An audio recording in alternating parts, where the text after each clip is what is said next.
oh non sama gars yi Cœur brisé saison 2 bii nii ma gis nar na jaxasoo ñun sax naru ñoo comprendre affaire bi raw ñu dem yoonam bàyyi ñu fi. ki nga xamante ne moo di Alice Benga ba léegi nii gëmul ni ki nga xamante ne moo di Massamba Fall moo rey ki nga xamante ne moo di ex jabaram bu tuddoon Nafi moom gëmul loolu mais li ma si jaaxal Alice mii est-ce que ay mbëggeel du dundaat ci diggante moom ak ki nga xamante ne moo di Massamba Fall parce que regard bii ma gis ma ko koy xool oh my god seen mbëggeel nar na dundaat te man li ma si jaaxal mooy ki nga xamante ne moo di Alice ak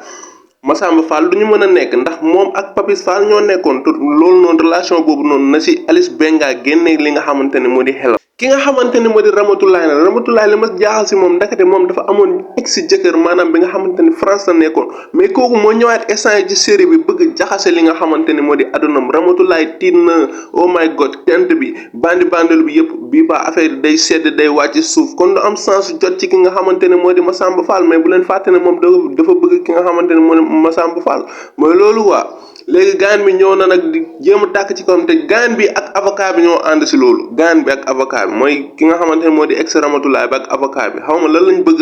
mais daal xam naa dinañ si jot force loolu force la ndax ñoom ñoo war a génnee Massamba Fall te ñoom ay hommes yu puissant lañ kon mën na jaare foofu jot ci Ramatoulaye problème bi foofu la nekk mais ñoom li mu si gën a jaaxal mooy seen plan yamul foofu lan mooy sama problème ak ñoom maanaam ñoom même Papis Fall sax dañ ko bëgg créer problème xaw ma lu tax nag ñu bëgg créer ki nga xamante ne moo di Papis Fall problème ndax dañ ko war a boole benn xale bu jigéen ci piscine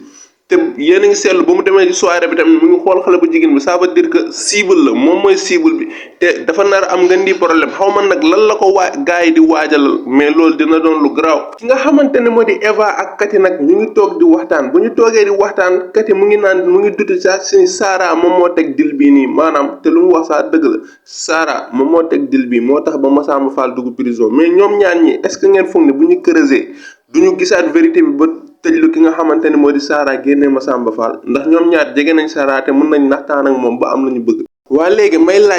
laaj dong Arona Benga mi dafa màndi wala son bi lay àndal wax leen ma ko ci commentaire yi xam naa ne Cœur brisé saison 2 bii bu amul mort dina am blessé en tout cas daal bu leen fàtte abonné like partage